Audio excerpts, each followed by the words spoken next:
물결이 잔잔히 부서지는 남해의 고급 요트 위, 와인잔이 흔들리는 가운데 갑판 위에 선 민지는 무표정한 얼굴로 조폭 보스 박태준을 바라보고 있었습니다. 민우라는 이름이 기억나십니까? 그녀의 목소리는 바다보다 더 차가웠고 바람보다 날카로웠습니다. 박태준은 손에 들고 있던 잔을 잠시 멈췄습니다. 미세하게 떨리는 눈빛이 순간 흔들렸습니다.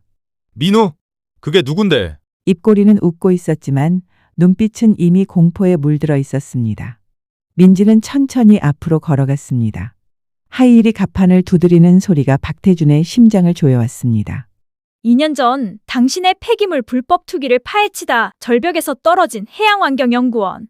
그 이름이요. 그녀의 말 한마디가 칼처럼 박태준의 숨을 막았습니다. 바람이 한 줄기 불었고 박태준의 얼굴이 순식간에 하얗게 질렸습니다.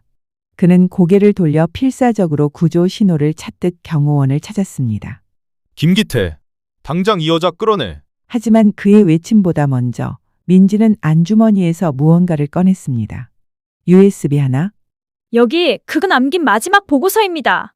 그리고 당신을 법정으로 끌고 갈 증거이기도 하죠. 요트 위 공기는 순식간에 얼어붙었습니다. 박태준의 손은 떨렸고 파도 소리는 점점 거칠어졌습니다. 민지의 눈빛은 단호했습니다. 도대체 어떤 일이 있었던 걸까요? 민지는 바닷속에서 눈을 떴습니다. 어둠 속에서도 그녀의 눈은 또렷하게 주변을 살폈습니다. 호흡기 없이 30분을 버틸 수 있는 훈련이 몸에 배어 있었습니다.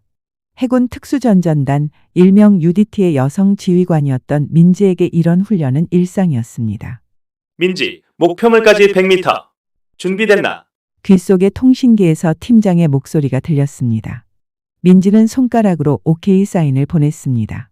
바닷속에서 그녀는 그림자 물개라 불렸습니다.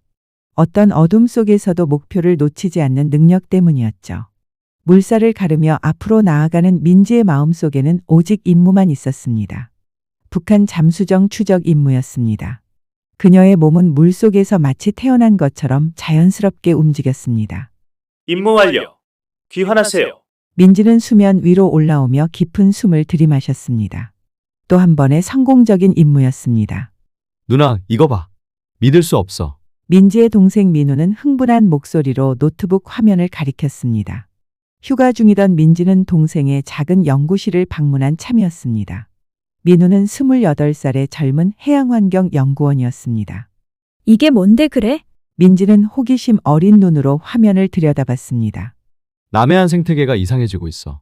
처음엔 단순한 변화라고 생각했는데 이건 누군가 독성 물질을 바다에 버리고 있어. 민우의 눈빛이 심각했습니다. 그의 얼굴에는 분노와 슬픔이 교차했습니다. 이건 단순한 오염이 아니야. 계획적인 범죄라고. 민지는 동생의 어깨를 가볍게 두드렸습니다. 어릴 때부터 바다를 사랑했던 민우는 항상 진지했습니다. 대학에서 해양생태학을 전공하고 이제는 국제적으로도 인정받는 연구자가 되어가고 있었죠. 증거가 확실해? 아직은 부족해. 하지만 내가 찾을 거야. 이대로 둘 수 없어. 민우의 목소리에서 결의가 느껴졌습니다. 민지는 순간 불안감이 스쳤습니다. 동생의 진지한 표정이 마음을 무겁게 했습니다. 민우는 작은 보트를 타고 남해안의 한적한 바다로 나갔습니다. 새벽녘, 아직 어둠이 채 가시지 않은 시간이었습니다. 그의 손에는 특수 제작된 수중 카메라가 들려 있었습니다. 오늘은 꼭 증거를 찾고 말 거야. 민우는 잠수 장비를 챙기며 중얼거렸습니다. 세 번째 탐사였습니다. 이전 두 번의 시도에서 그는 이상한 침전물을 발견했지만 결정적인 증거는 아니었습니다. 물속으로 들어간 민우의 눈이 커졌습니다.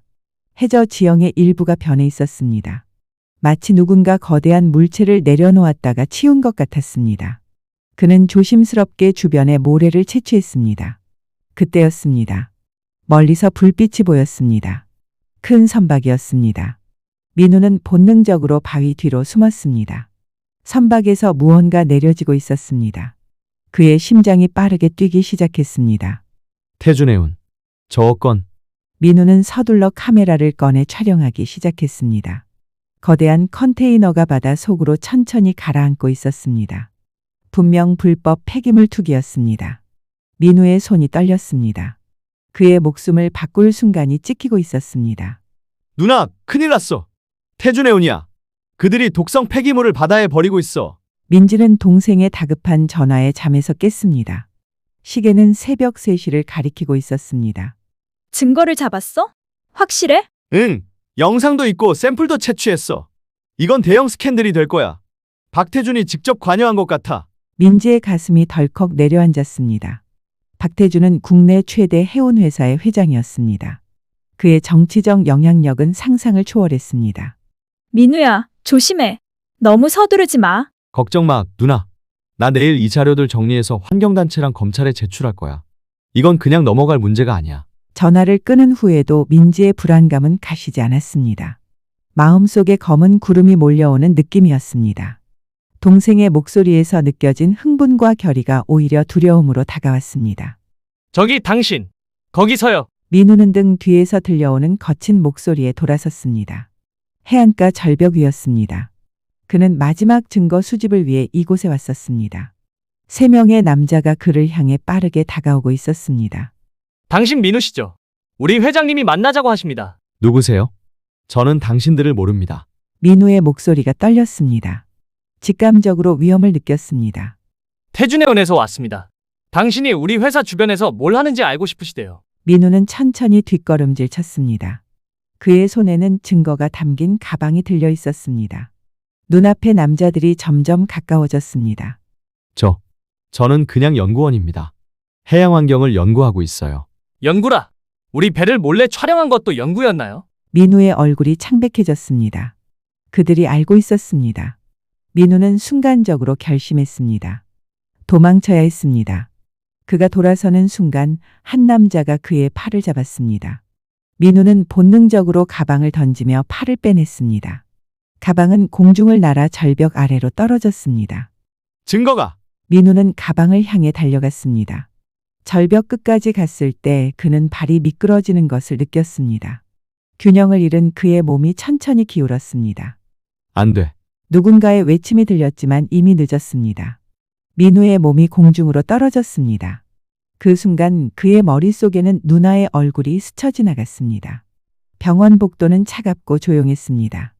민지는 수술실 앞에서 꼼짝없이 서 있었습니다. 6시간째였습니다.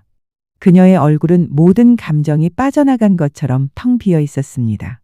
보호자분? 의사의 목소리에 민지는 천천히 고개를 들었습니다. 의사의 표정에서 이미 답을 읽었습니다. 수술은 성공적이었습니다만 민지의 심장이 멈추는 것 같았습니다. 척추 손상이 심각합니다. 하반신 마비 가능성이. 의사의 말이 계속되었지만 민지의 귀에는 들어오지 않았습니다. 그녀의 내면에서 무언가가 부서지는 소리가 들렸습니다. 차갑고 단단했던 그녀의 심장이 산산조각 나는 소리였습니다. 누나. 병실에 누워있는 민우의 목소리는 너무 약했습니다. 그의 창백한 얼굴에 민지는 미소를 지어 보였습니다. 힘들게 지은 미소였습니다. 괜찮아, 민우야. 다 잘 될 거야. 하지만 민지의 눈에서는 눈물이 흘러내렸습니다. 그녀는 동생의 손을 꼭 잡았습니다. 차가운 손이었습니다. 증거. 가방이. 걱정하지 마.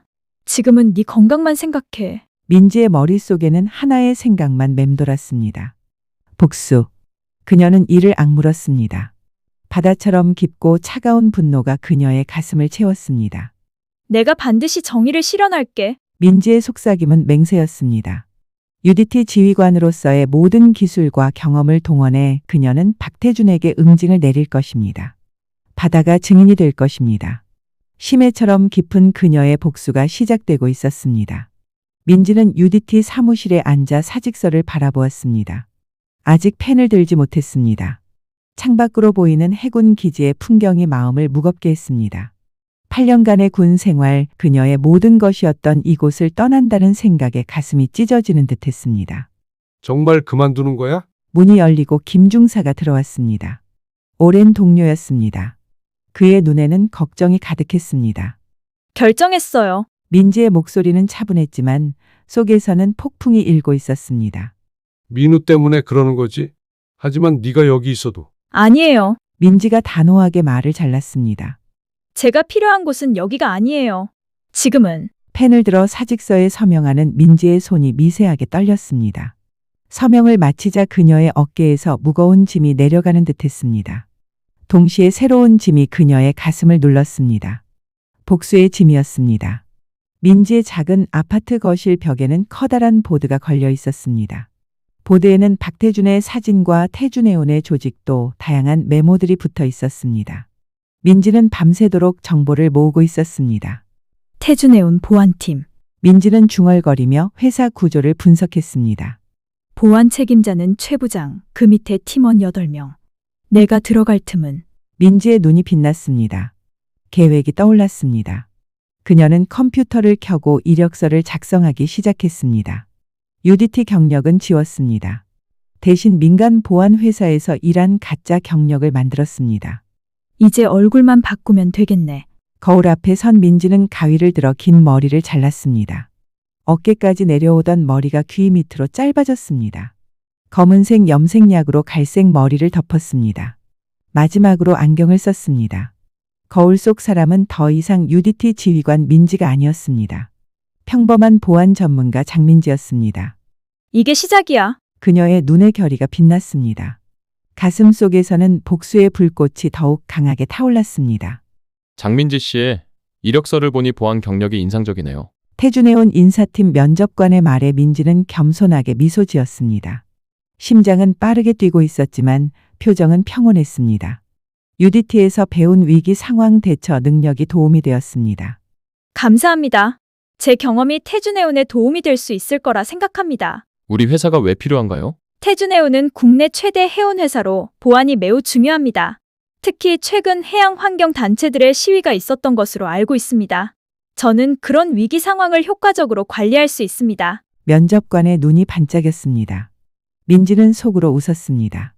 정확히 그들이 원하는 답변이었습니다. 마지막 질문입니다. 장기간 근무 가능하신가요? 민지의 눈이 차갑게 빛났지만 금세 친절한 미소로 바뀌었습니다. 물론이죠. 제 커리어를 여기서 쌓아가고 싶습니다. 거짓말이었습니다. 그녀의 계획에는 장기간이란 없었습니다. 오직 복수를 위한 시간만 있었습니다. 신입사원 장민지입니다. 잘 부탁드립니다. 민지는 태준해온 보안팀에 인사했습니다. 5명의 팀원과 최 부장이 그녀를 바라보고 있었습니다. 그중 한 명, 날카로운 눈빛의 남자가 특히 의심스러운 눈으로 그녀를 관찰했습니다. 김기태입니다. 앞으로 함께 일하게 되네요. 그의 목소리에는 냉기가 흘렀습니다. 민지는 눈치챘습니다. 이 사람이 가장 경계해야 할 상대였습니다. 첫 업무는 회사 내부 순찰이었습니다. 민지는 차분하게 회사 구조를 파악했습니다. 모든 보안 카메라의 위치, 사각지대, 중요 구역의 출입 방식을 머릿속에 새겼습니다. 장민지 씨, 이쪽은 임원실이에요. 우리는 특별한 지시 없이는 들어갈 수 없습니다. 최 부장의 말에 민지는 공손하게 고개를 끄덕였습니다. 하지만 그녀의 눈은 이미 임원실 보안 시스템을 분석하고 있었습니다. 전자 카드키와 지문 인식. 어렵지 않았습니다. 네, 알겠습니다. 장민지, 오늘 야간 근무 바꿔줄래? 급한 일이 생겼어. 입사 3주차 김기태가 민지에게 다가왔습니다. 그의 눈에는 여전히 의심이 있었지만 약간은 누그러져 있었습니다. 물론이죠. 제가 할게요. 민지는 빠르게 대답했습니다. 야간 근무는 회사를 탐색할 완벽한 기회였습니다. 밤 11시 사무실은 텅 비어 있었습니다. 민지는 조용히 임원실 복도를 걸었습니다. 카메라가 돌아가는 주기를 계산하며 그녀는 정확한 타이밍에 움직였습니다. 보안 카메라에 걸리지 않고 박태준의 비서실에 도달했습니다. 이제 시작이군. 민지는 UDT에서 배운 잠금 장치 해제 기술을 사용했습니다. 문이 열렸습니다. 그녀의 심장이 빠르게 뛰었습니다. 들키면 모든 계획이 물거품이 될 것입니다. 하지만 복수의 불꽃은 두려움보다 강했습니다. 비서실 컴퓨터를 해킹하는데 10분이 걸렸습니다. 민지는 빠르게 박태준의 일정표를 확인했습니다. 그리고 그녀의 눈이 커졌습니다. 폐기물 처리 계약. 남해안 프로젝트. 화면에는 분명히 불법 폐기물 처리에 관한 내용이 있었습니다. 민지는 재빨리 자료를 복사했습니다. 첫 번째 증거를 확보한 순간이었습니다. 장민지, 어제 야간 근무 중에 이상한 일 없었어? 다음 날 아침 정연수가 그녀에게 물었습니다.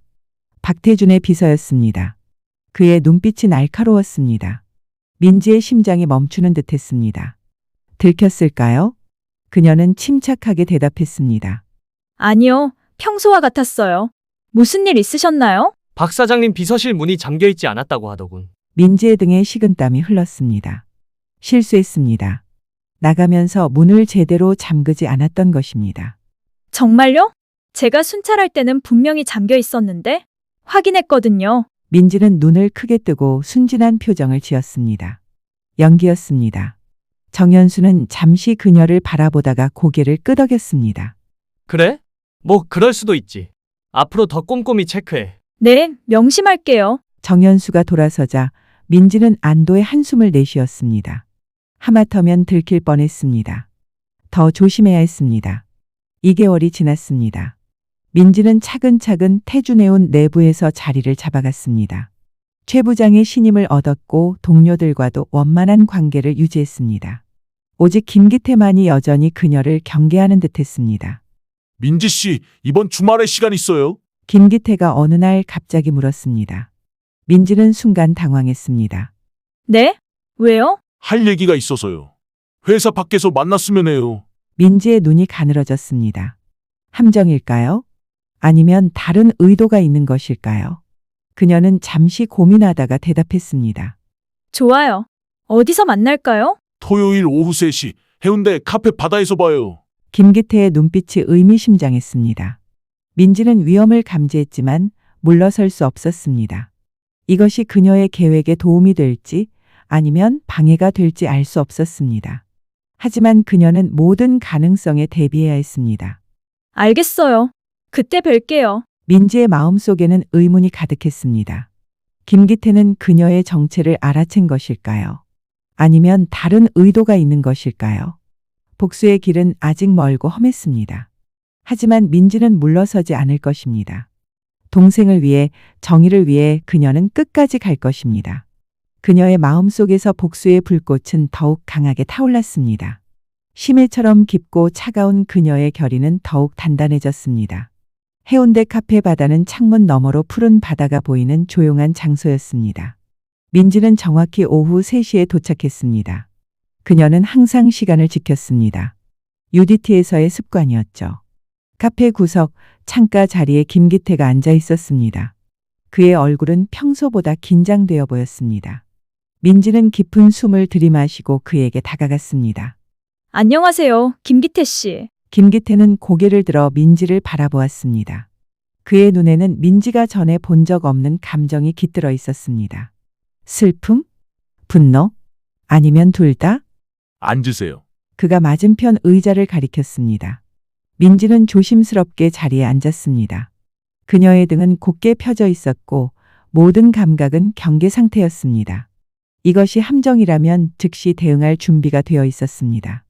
민지 씨, 당신이 누군지 알아요. 민지의 심장이 빠르게 뛰기 시작했습니다. 들켰습니다. 그녀는 재빨리 탈출 경로를 계산했습니다. 무슨 말씀이신지. UDT 출신 장민지 대위, 맞죠? 민지의 얼굴이 굳었습니다. 어떻게 알았을까요? 그녀는 모든 흔적을 지웠다고 생각했습니다. 그리고 김기태의 목소리가 낮아졌습니다. 민우의 누나. 이 말에 민지의 눈이 커졌습니다. 숨이 멎는 것 같았습니다. 그녀는 잠시 말을 잇지 못했습니다. 어떻게 아셨어요? 김기태는 쓴웃음을 지었습니다. 그의 눈에 눈물이 맺혔습니다. 저는 통영 출신입니다. 제 고향은 작은 어촌이었어요. 민지는 말없이 그를 바라보았습니다. 그의 이야기가 어디로 향하는지 짐작이 갔습니다. 5년 전 우리 마을 앞바다에 갑자기 물고기들이 떼죽음을 당했습니다. 어업이 망했죠. 아버지는 빚을 갚지 못하고 돌아가셨습니다. 김기태의 주먹이 테이블 위에서 꽉 쥐어졌습니다. 그의 목소리는 떨리고 있었습니다. 범인은 태준해운이었습니다. 불법 폐기물을 우리 바다에 버렸죠. 하지만 증거가 부족했어요. 아무도 책임지지 않았습니다. 민지의 가슴이 아팠습니다. 김기태의 이야기는 너무나 익숙했습니다. 그녀의 동생 민우의 이야기와 너무 비슷했습니다. 그래서 당신은 네, 저도 복수하러 왔습니다. 김기태가 고개를 들었습니다. 그의 눈에는 이제 결의가 가득했습니다. 당신과 같은 이유로요. 민지의 마음에 무언가가 움직였습니다. 동지를 만난 느낌이었습니다. 그녀는 오랜 시간 동안 혼자였습니다. 하지만 이제 같은 목표를 가진 사람이 있었습니다. 도와드리고 싶습니다. 김기태가 진지하게 말했습니다. 박태준을 무너뜨리는 일이에요. 민지는 잠시 생각했습니다. 그를 믿어도 될까요? 이것이 함정은 아닐까요? 하지만 김기태의 눈에서 진실을 볼 수 있었습니다. 그의 분노와 슬픔은 진짜였습니다. 같이 하시죠. 민지가 마침내 대답했습니다. 정연수를 조심해야 합니다. 다음 날 회사 근처 공원에서 만난 김기태는 낮은 목소리로 말했습니다. 주변에 아무도 없는지 확인하면서요. 박 사장의 비서? 왜요? 그는 박 사장의 오른팔입니다. 모든 더러운 일을 처리하죠. 당신이 비서실에 침입했을 때 그가 의심했어요. 제가 겨우 설득했습니다. 민지의 등골이 오싹해졌습니다. 정연수가 그녀를 의심하고 있었군요. 더 조심해야 했습니다. 알겠어요. 주의할게요. 하지만 김기태의 눈이 반짝였습니다. 정연수에게도 약점이 있습니다. 민지는 호기심 어린 눈으로 그를 바라보았습니다. 그의 아버지가 2년 전 돌아가셨어요. 원인 모를 병으로요. 그런데 그의 아버지는 태준해운의 선박에서 일했습니다. 유독성 화학물질에 노출되었을 가능성이 높죠. 민지의 눈이 커졌습니다. 또 하나의 피해자였습니다. 정연수는 알고 있나요? 의심만 하고 있어요. 확실한 증거가 없으니까요. 하지만 우리가 그에게 증거를 보여준다면 또 한 명의 동맹을 얻을 수 있겠네요. 김기태가 고개를 끄덕였습니다. 민지의 머릿속에 새로운 계획이 떠올랐습니다. 정연수를 설득할 수 있다면 그들은 박태준에게 더 가까이 접근할 수 있을 것입니다. 정연수의 아파트 앞에서 민지는 초인종을 눌렀습니다. 늦은 밤이었습니다. 위험한 도박이었지만 시도해볼 가치가 있었습니다. 문이 열리고 정연수가 나타났습니다. 그의 얼굴에 놀라움이 스쳤습니다. 장민지 씨? 여긴 어쩐 일로? 이야기할 것이 있어요. 민지의 목소리는 진지했습니다. 당신의 아버지에 관한 것입니다. 정연수의 얼굴이 창백해졌습니다. 그는 잠시 망설이다가 문을 활짝 열었습니다. 들어오세요. 아파트 안은 깔끔했지만 어딘가 쓸쓸해 보였습니다. 벽에는 노인 남성의 사진이 걸려 있었습니다. 정연수의 아버지일 것입니다. 무슨 말을 하러 오셨는지 모르겠지만 정연수가 차가운 목소리로 말했습니다. 아버지 얘기를 꺼낸 이유가 뭔가요? 민지는 가방에서 서류 한 장을 꺼냈습니다. 태준해운의 비밀 문서였습니다. 선원들의 건강검진 기록과 유해물질 노출에 관한 내용이었습니다. 이걸 보세요. 정연수는 서류를 받아들고 읽기 시작했습니다. 그의 손이 떨리기 시작했습니다. 눈이 커졌고 입술이 하얗게 변했습니다. 이건 어디서? 태준해운의 비밀 서류입니다. 당신의 아버지와 다른 선원들이 유독성 화학물질에 노출되었다는 증거예요. 회사는 이 사실을 알고도 숨겼습니다. 정연수의 눈에서 눈물이 흘러내렸습니다. 그의 어깨가 떨렸습니다. 오랫동안 참아왔던 감정이 폭발한 것 같았습니다.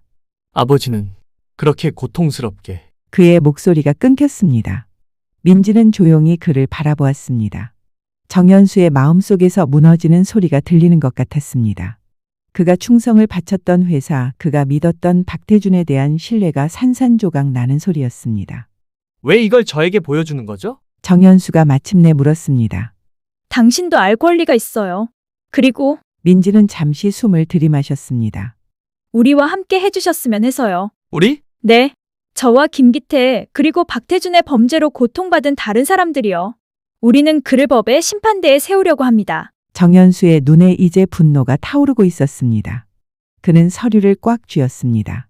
어떻게 도울까요? 민지의 입가에 미소가 번졌습니다. 바다에 동맹이 하나 더 늘었습니다. 해경에도 우리 편이 있어요. 한 달 후 비밀 모임에서 김기태가 말했습니다. 이제 그들은 정기적으로 만나 정보를 교환하고 계획을 세웠습니다. 누구요? 민지가 물었습니다. 강서진 경위. 그도 태준해운의 불법 행위를 의심하고 있었어요. 하지만 증거가 부족했죠. 내부 고발자가 필요했던 거예요. 정연수가 고개를 끄덕였습니다. 그에게 신뢰할 수 있는 증거를 제공할 수 있다면 해경의 도움을 받을 수 있겠네요. 민지는 생각에 잠겼습니다. 그들의 네트워크가 점점 커지고 있었습니다. 이제 행동할 시간이 다가오고 있었습니다. 박 사장이 다음 달에 큰 요트 파티를 열 예정입니다. 정연수가 말했습니다. 중요한 사업 파트너들과 정치인들이 모두 참석할 거예요. 민지의 눈이 반짝였습니다. 완벽한 기회였습니다. 거기서 그를 함정에 빠뜨릴 수 있겠어요. 민지가 말했습니다. 세 사람은 서로를 바라보았습니다. 그들의 눈에는 같은 결의가 빛나고 있었습니다. 복수의 불꽃, 정의를 향한 열망이었습니다. 이제 구체적인 계획을 세울 시간입니다. 민지가 말했습니다. 그녀의 가슴 속에서는 기대와 긴장이 뒤섞였습니다. 드디어 복수의 순간이 다가오고 있었습니다. 심해처럼 깊고 차가운 그녀의 결의는 이제 행동으로 옮겨질 것입니다. 부산 요트클럽은 화려한 불빛으로 빛나고 있었습니다. 박태준의 70피트 호화 요트 해왕은 항구에서 가장 눈에 띄는 배였습니다. 흰색 몸체에 금색 장식이 달린 이 요트는 마치 바다의 왕처럼 당당했습니다. 민지는 완벽한 정장 차림으로 부두에 섰습니다. 그녀의 심장은 빠르게 뛰고 있었지만 얼굴은 평온했습니다. 오늘 밤 모든 것이 결정될 것입니다. 1년간의 준비, 계획, 기다림이 이 순간을 위한 것이었습니다. 준비됐나요? 귓속의 작은 통신기에서 김기태의 목소리가 들렸습니다. 네. 민지는 작게 대답했습니다. 아무도 눈치채지 못할 정도로요. 요트로 향하는 그녀의 발걸음은 가볍고 자신감이 넘쳤습니다. 하지만 가슴 속에서는 불안과 긴장 그리고 묘한 흥분이 뒤섞여 있었습니다. 마침내 민우의 원수를 갚을 수 있다는 생각에 손끝이 저릿했습니다. 장민지 씨 오셨군요. 요트 입구에서 박태준이 그녀를 반겼습니다. 60대 중반의 그는 여전히 건강하고 당당한 모습이었습니다. 그의 미소는 친절해 보였지만 민지는 그 눈 속에 숨겨진 냉정함을 볼 수 있었습니다. 초대해 주셔서 감사합니다. 사장님. 민지는 공손하게 고개를 숙였습니다. 당신 같은 인재가 우리 회사에 있어 다행이오. 오늘 밤 내 개인 경호를 맡아주게. 중요한 손님들이 많이 오거든. 민지의 가슴이 뛰었습니다. 예상대로였습니다. 정연수의 제안이 효과가 있었습니다. 영광입니다. 사장님. 요트 파티는 화려했습니다.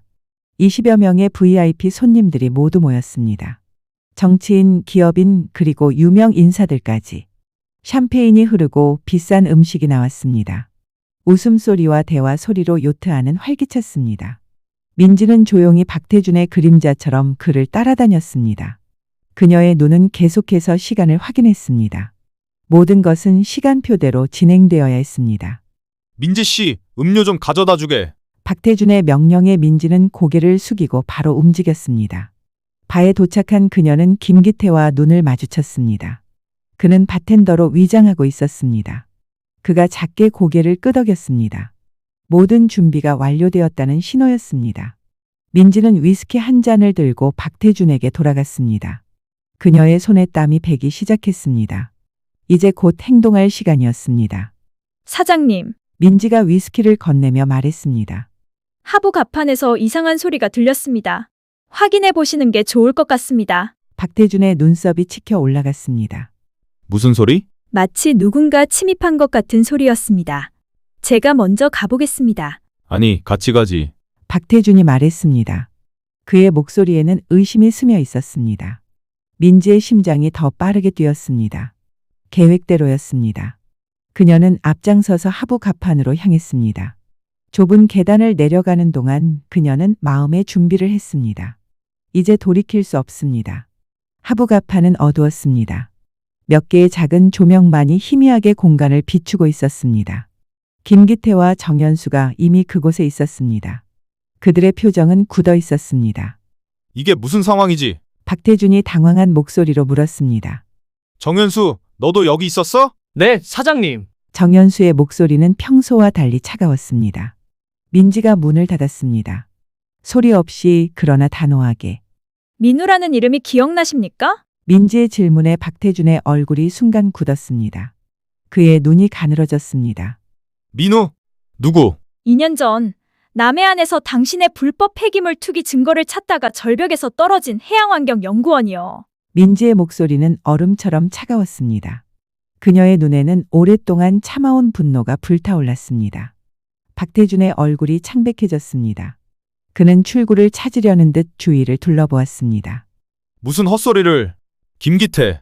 이 여자를 데리고 나가. 하지만 김기태는 움직이지 않았습니다.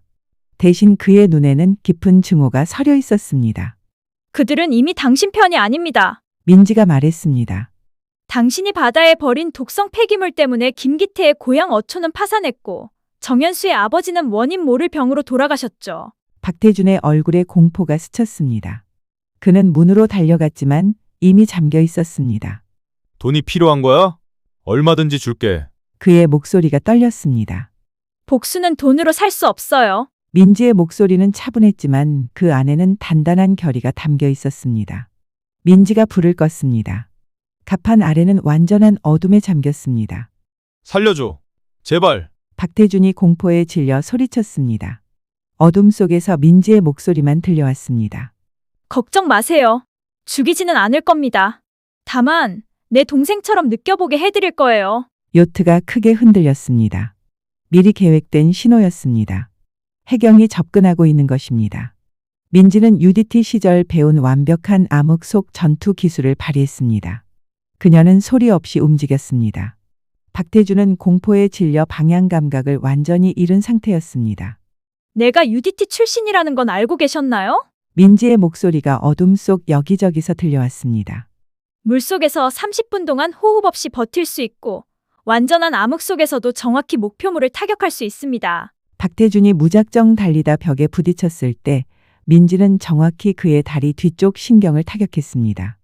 그는 비명을 지르며 쓰러졌습니다. 이건 내 동생이 느꼈던 고통의 일부입니다. 민지의 목소리에는 슬픔이 묻어 있었습니다.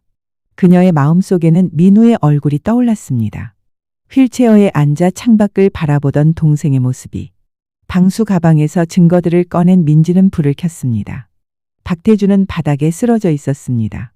그의 다리는 움직이지 않았습니다. 이건 당신의 불법 폐기물 투기 증거, 이건 뇌물 증거, 그리고 이건 내 동생을 공격하라고 지시한 녹음 파일이에요. 박태준의 얼굴이 창백해졌습니다. 어떻게 이런 걸. UDT는 침투와 정보 수집의 전문가니까요. 민지가 웃었습니다. 그러나 그 웃음에는 따뜻함이 없었습니다. 이 모든 증거는 이미 검찰에게 전달됐습니다. 지금쯤 당신의 회사와 자택에는 압수수색이 진행 중일 거예요. 요트가 다시 흔들렸습니다. 이번에는 해경보트가 접근하는 소리와 함께였습니다. 하지만 그것만으로는 부족했어요. 민지의 눈에서 눈물이 흘러내렸습니다. 내 동생이 평생 휠체어에 의지해 살아야 하는 것처럼 당신도 그 고통을 알아야 했으니까. 민지는 마지막으로 박태준의 척추 부위를 정확히 타격했습니다. 그는 끔찍한 고통과 함께 다리의 감각이 사라지는 것을 느꼈습니다. 영구적이진 않아요. 6개월 정도면 회복될 겁니다. 하지만 그 6개월 동안 당신은 휠체어에 의지해 재판정에 서게 될 거예요. 박태준의 눈에서 공포와 절망이 교차했습니다. 그는 입을 열었지만 말이 나오지 않았습니다. 갑판 위에서 소란이 일었습니다. 해경이 요트에 올라타는 소리였습니다. 곧 하부 갑판의 문이 열리고 강서진 경위가 여러 해경들과 함께 들어왔습니다. 박태준 씨, 당신을 불법 폐기물 투기, 뇌물 공여, 폭행 교사 혐의로 체포합니다.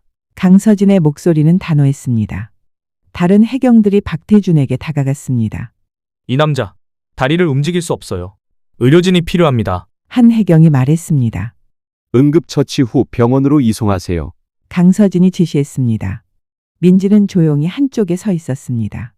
그녀의 가슴에는 이상한 감정이 가득했습니다. 복수를 완성했다는 만족감, 하지만 동시에 공허함도 느껴졌습니다. 그녀는 오랫동안 이 순간을 위해 살아왔습니다. 이제 그 순간이 지나고 나니 다음은 무엇일까요? 다 끝났네요. 김기태가 그녀에게 다가와 말했습니다. 민지는 고개를 저었습니다. 아니요, 이제 시작이에요. 진짜 정의는 법정에서 이루어질 거예요. 그녀의 눈에는 새로운 결의가 빛났습니다. 복수를 넘어선 정의, 더 넓은 바다를 향한 열망이 깃들어 있었습니다. 자백하지 않으면 당신의 다리는 영원히 회복되지 않을 수도 있어요. 민지가 마지막으로 박태준에게 속삭였습니다. 그의 눈에 공포가 번졌습니다. 그는 떨리는 목소리로 말했습니다. 자백하겠습니다. 모든 것을 말하겠습니다. 민지는 조용히 미소 지었습니다. 정의의 바다가 마침내 그 깊은 파도를 일으키기 시작했습니다. 서울중앙지방법원 앞은 사람들로 가득했습니다. 카메라 플래시가 끊임없이 터지고 기자들은 마이크를 들고 서 있었습니다. 오늘은 세기의 재판이라 불리는 박태준 재판의 첫날이었습니다. 민지는 차에서 내리며 깊은 숨을 들이마셨습니다. 그녀의 옆에는 휠체어를 탄 민우가 있었습니다. 동생의 얼굴은 긴장되어 있었지만 그의 눈에는 강한 의지가 빛나고 있었습니다. 준비됐어? 민지가 동생에게 물었습니다. 민우는 고개를 끄덕였습니다. 응, 이 순간을 위해 2년을 기다렸으니까. 법정 안으로 들어서자 민지의 시선이 피고인석에 앉아있는 박태준에게 향했습니다. 그는 휠체어에 앉아 있었습니다. 한때 거만하고 당당했던 그의 모습은 온데간데 없고 창백하고 초라한 모습만 남아 있었습니다. 증인 장민지 씨를 부릅니다. 민지는 천천히 증인석으로 걸어갔습니다. 그녀의 심장이 빠르게 뛰었습니다. 모든 눈이 그녀를 향해 있었습니다. 당신은 법을 자신의 손에 쥐었다는 비판에 대해 어떻게 생각하십니까? 검사의 질문에 민지는 잠시 침묵했습니다. 그녀의 눈에 민우의 모습이 스쳤습니다. 저는 법이 닿지 않는 곳에 정의가 필요했습니다. 하지만 최종 심판은 이 법정에 맡깁니다. 재판은 3개월 동안 계속되었습니다. 수많은 증인들이 나왔습니다. 태준의 혼에 의해 피해를 입은 어촌 마을 주민들, 회사 내부 고발자들 그리고 환경 전문가들까지. 매일 밤 민지는 재판 내용을 민우에게 자세히 전했습니다. 그들은 작은 아파트 거실에 앉아 오랜 시간 이야기를 나눴습니다. 박태준이 오늘 증언대에 섰어. 민지가 말했습니다. 여전히 휠체어에 앉아 있더라. 민우의 눈이 슬픔으로 가득 찼습니다. 그를 미워해야 하는데 왜 자꾸 그가 불쌍하게 느껴질까? 민지는 동생의 손을 꼭 잡았습니다. 그건 네가 좋은 사람이기 때문이야. 미움보다 더 강한 마음을 가졌기 때문이지. 재판 마지막 날 박태준은 유죄를 선고받았습니다. 15년형이었습니다. 그의 회사 자산 대부분은 피해자 배상금으로 사용되기로 결정되었습니다. 법정 밖으로 나온 민지와 민우는 잠시 말없이 서 있었습니다. 마침내 끝났다는 생각에 두 사람 모두 벅찬 감정이 밀려왔습니다. 이제 정말 끝났네. 민우가 말했습니다. 민지는 고개를 저었습니다. 아니, 이제 시작이야. 우리가 해야 할 일이 아직 많아. 바다를 되살리는 일. 6개월 후 통영의 작은 사무실에서 민지는 바쁘게 전화를 받고 있었습니다. 벽에는 바다지킴이 재단의 로고가 걸려 있었습니다. 태준해운의 배상금으로 설립된 환경단체였습니다. 문이 열리고 민우가 휠체어를 타고 들어왔습니다. 그의 얼굴은 햇볕에 그을려 건강해 보였습니다. 누나, 좋은 소식이 있어. 민우의 목소리는 흥분으로 가득했습니다. 재활 치료가 효과가 있나 봐. 오늘 아침에 발가락을 조금 움직였어. 민지의 눈이 커졌습니다. 가슴이 벅차올랐습니다. 그녀는 달려가 동생을 꼭 안았습니다. 눈물이 그녀의 뺨을 타고 흘러내렸습니다. 1년 후 바다지킴이 재단은 전국적인 단체로 성장했습니다. 민지와 민우는 환경보호의 선구자로 인정받게 되었습니다. 어느 날 민지는 교도소를 방문했습니다. 박태준을 만나러 간 것입니다. 그녀의 마음은 복잡했지만 이것이 필요한 일임을 알고 있었습니다. 면회실에서 박태준을 마주했을 때 민지는 그가 많이 변해 있음을 느꼈습니다. 그는 여전히 휠체어에 앉아 있었지만 그의 눈빛은 달라져 있었습니다. 더 이상 교만함이나 냉정함이 없었습니다. 왜 왔습니까? 박태준이 물었습니다. 용서하러 왔어요. 민지의 대답은 단순했지만 그 말을 하기까지 1년이 걸렸습니다. 당신을 용서하는 것은 당신을 위해서가 아니라 나 자신을 위해서예요. 미움은 너무 무거운 짐이니까요. 박태준의 눈에서 눈물이 흘러내렸습니다. 정말 미안합니다. 민지는 고개를 끄덕였습니다. 바다를 되살리는데 도움을 주세요. 당신이 가진 지식과 경험으로. 그녀는 일어서서 떠날 준비를 했습니다. 그녀의 마음은 이상하게 가벼워져 있었습니다. 마치 오랫동안 짊어졌던 무거운 짐을 내려놓은 것 같았습니다. 장민지 씨, 박태준이 그녀를 불렀습니다. 당신 동생은 어떻습니까? 민지는 미소 지었습니다. 진심 어린 미소였습니다. 걷기 시작했어요. 천천히지만 확실하게. 바다처럼 그들 모두 천천히 스스로를 정화해 나가고 있었습니다.